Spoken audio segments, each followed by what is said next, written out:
Ini penegasan Pak Kiai dari pertanyaan yang sebelumnya, apakah Pak Kiai melihat persoalan Jakarta dan Surabaya ini sudah selesai sebagai posisi di Mahkamah Partai atau gimana Pak Kiai? Dan sehingga nanti mungkin kalaupun belum selesai nanti di forum muktamar diselesaikan, atau sebenarnya udah nggak usah jadi persoalan lagi nanti di muktamar. Sebagai Mahkamah Partai gimana nih? Iya. Pandangannya Mahkamah Pak Kiai? Partai itu mengambil keputusan-keputusan yang bebas seperti tadi saya bilang, ya. Merdeka dengan penuh seksama memeriksa jalannya proses dengan sebaik-baiknya. Kita hati-hati sekali. Tidak boleh sama sekali ada kesan memihak dan macam-macam. Tetapi intinya adalah sebetulnya menyelesaikan dan mempersatukan kembali gitu. Kalau ada puing-puing yang retak di masing-masing cabang misalnya. Lah, kalau sudah diselesaikan, diputuskan oleh mahkamah, maka kemudian diserahkan kepada DPP untuk mengambil langkah pelaksanaan keputusan ini gitu. Berarti udah selesai ya persoalan tentang Muktamar Jakarta dan Surabaya menurut Pak Kiai dan sebagai Mahkamah Partai? Dianggap selesai ya. Jadi nggak perlu dipersoalkan di Muktamar lagi, nggak ada perlu diagendakan ya Pak? Tidak ada pekerjaan yang carry over misalnya. Semuanya kita coba untuk selesaikan sebelum Muktamar gitu. Sebelum Muktamar. Tadi kan saya di awal sudah mengatakan apakah seorang kader atau umat atau simpatisan ataupun masyarakat biasa bisa istilahnya bukan menggugat sih, merasa keberatan ada seorang pengurus mungkin yang sekarang bukan belum sengketa hukum sih, masih dalam dugaan dan segala macam, itu bisa melakukan istilahnya pelaporan ke Mahkamah Partai. Contohnya lah mungkin secara jelas misalkan kasus sekarang kan ada dugaan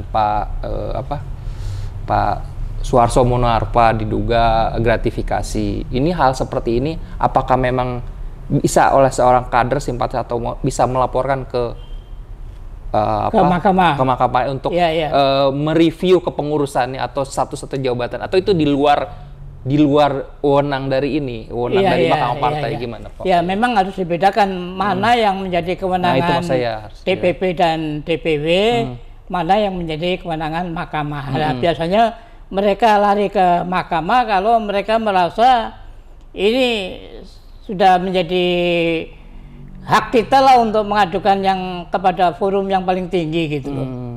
Dia lari ke mahkamah. Misalnya di satu cabang misalnya antara ketua cabang dan wakil-wakilnya dengan pengurusnya misalnya terjadi sengketa gitu. Luar biasa. Ya, saling tuduhannya itu sudah belum sampai kepada pengadilan, tetapi sudah ke pers, sudah ke publik lah misalnya gitu.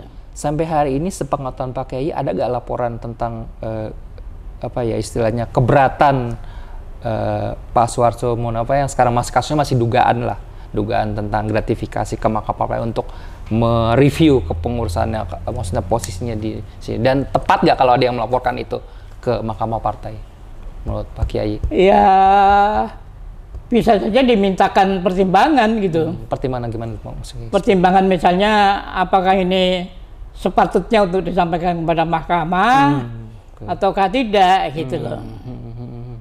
Sepanjang itu di luar kewenangan mahkamah, ya silahkan partai harus cukup dewasa untuk bisa mampu menyelesaikan dirinya sendiri kan begitu. Jadi netralitas tetap kita pertahankan, apalagi keadilan. Kita seperti peradilan yang sebenarnya kok dengan sumpahnya itu kepada Allah ini, dengan Quran. Jadi kita tidak bisa main-main di situ, tidak bisa main-main. Jadi alhamdulillah ini bisa berjalan dengan baik. Kalau tuh ada isu-isu yang memungkinkan akan dimintakan islahnya atau damainya itu melalui Mahkamah Partai, monggo saja ya. Tetapi kita juga akan memberikan pertimbangan-pertimbangan yang sesama sebelum kita menetapkan apakah sebuah perkara tuntutan itu bisa diterima ataukah tidak. Yang terlupakan Pak Kiai sebelum tadi lebih jauh ke masalah hukum yang eksternal sebenarnya, sebagian orang masih memperkarakan tentang posisi Pak Soeharto yang sekarang masih menjabat pelaksana tugas ketua umum, karena ada sebagian yang merasa itu cuman sampai masanya cuman sampai pilpres, karena waktu itu kita tidak ada seorang ketua umum pilpres gitu, katanya sudah pilpres harusnya dikembalikan jabatan ketua umum itu ke wakil-wakil ketua umum. Nah, Pak Kiai gimana ngelihatnya? Apakah memang sudah selesai persoalan itu, sudah disepakati bahwa yang menjabat itu menggantikan Mas Romi itu bukan wakil ketua umum, tapi dipilih lagi dari kesepakatan dari pengurus yang disepakati Pak Soeharto itu? Gimana posisi PLT ketua umum ini? Iya, ini isu yang menarik sebetulnya, isu yang menarik oleh karena pucuk pimpinan partai itu selalu diperebutkan kan begitu.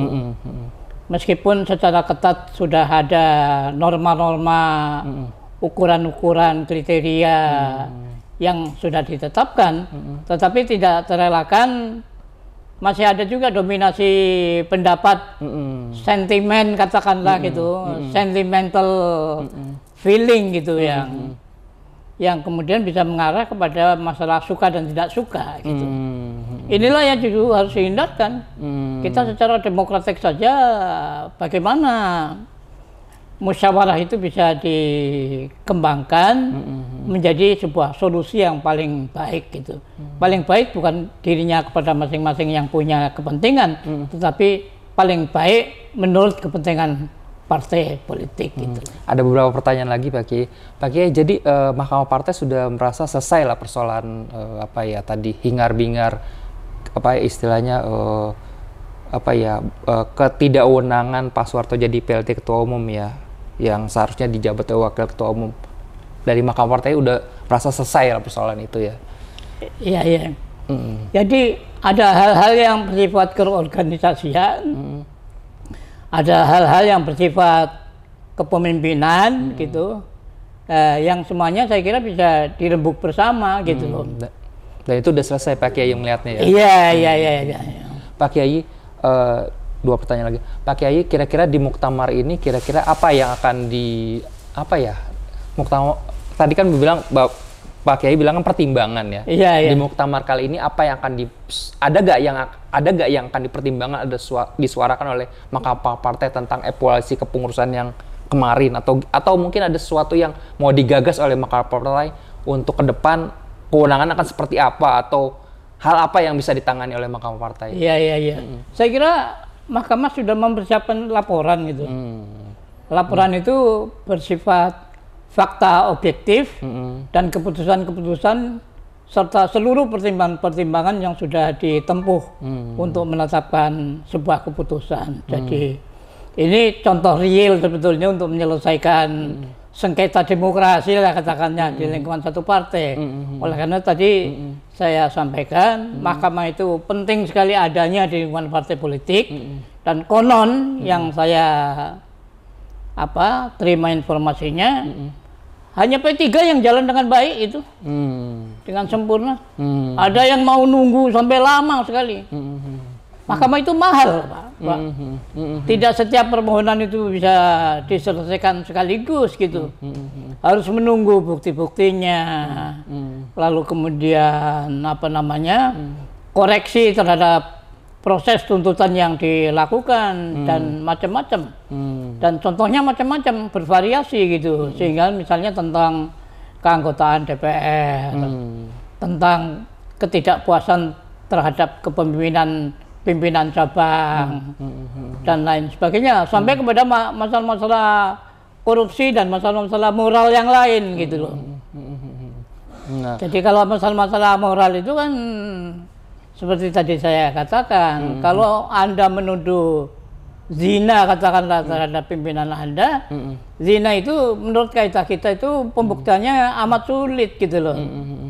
Harus ada 4 saksi menurut syariah dan macam-macam kan begitu. Jadi gimana itu bisa ditempuh? Apakah tidak bisa ditempuh cara yang lain?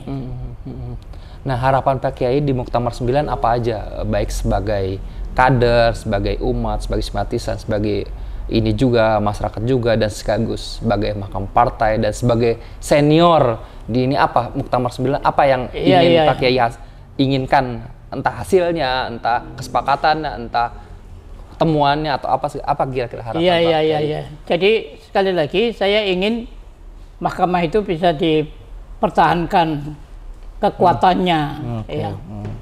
Dia harus di-empower terus-menerus gitu. Kekuatan partai itu sebetulnya ada pada mahkamah gitu. Seperti tadi saya katakan, letak inti kehidupan demokrasi di partai politik itu ya karena eksistensi mahkamah yang dipertahankan. Jadi saya pikir mahkamah selama ini juga sudah memberikan kontribusi menyelesaikan perkara-perkara gitu. Baik yang pelik maupun yang setengah pelik gitu. Yang aneh-aneh bahkan. Ya di daerah-daerah. Sampai jauh, Mas. Sampai ke Papua, ke Nabire sana, sampai ke Dompu NTB, sampai ke Aceh. Ya meskipun kecil, tetapi intinya adalah mereka dari jauh-jauh ingin memperoleh keadilan karena aktivitasnya di partai. Dan yang kedua, hampir semuanya berkeinginan agar supaya tidak sampai pecah partai itu di daerah.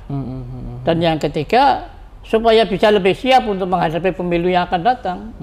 Jadi ada keinginan yang baik sebetulnya dari lapangan, ya, bahwa upaya keadilan itu hendaknya terus bisa dipertahankan, khususnya di partai politik, khususnya lagi di Partai Persatuan Pembangunan yang berdasarkan Islam Ahlus Sunnah wal Jamaah tadi gitu.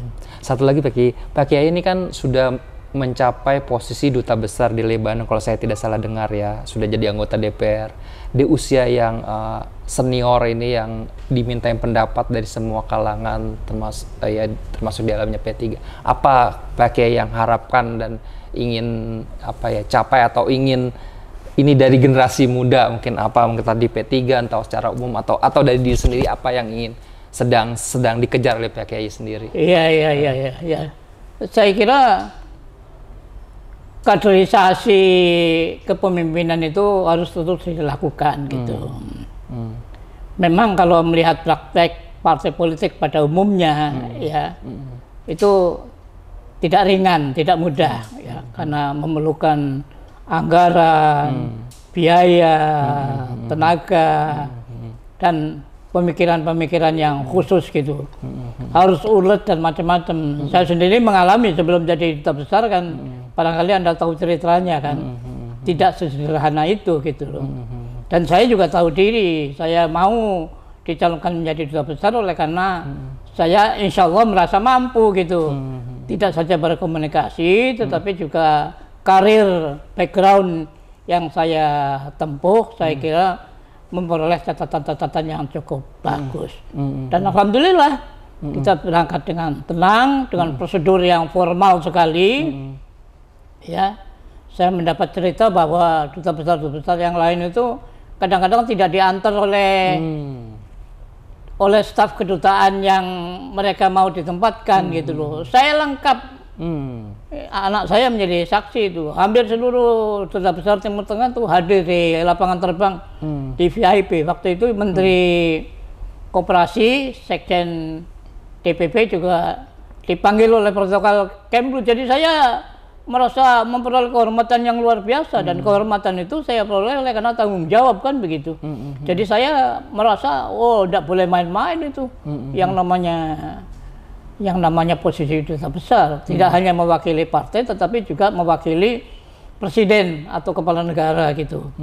Kita itu bukan menteri gitu. Menteri pembantu presiden, ini mewakili kepala negara. Jadi dia kepala perwakilan, memang kepala perwakilan gitu. Jadi perlunya hati-hati dan tidak sembrono, tahu diri dan kemampuan komunikasi dan diplomasi yang baik. Nah, mudah-mudahan hal ini bisa dilakukan di lingkungan partai-partai politik. Jangan sekedar menjadi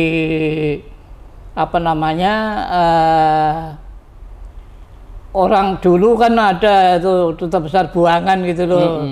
Ngerepoti di partai, didubeskan saja gitu. Saya kira itu sudah harus hilang dalam kamus diplomasi kita lah. Dan itu memerlukan kerjasama yang baik antara partai politik, Kementerian Luar Negeri, dan pribadi pimpinan calon-calon kader yang ada di lingkungan partai masing-masing. Terima kasih banyak Pak Kiai atas informasi segala perjumpaan sekali kami. Mudah-mudahan masih bisa dipertemukan kembali. Amin. Untuk hal-hal sukses selalu dan media ini bisa memberi pertimbangan sangat membantu. Jadi kita ini yang masih muda. Saya berharap Anda juga membesarkan partai politik, tidak hanya P3 tetapi juga partai politik yang lain gitu.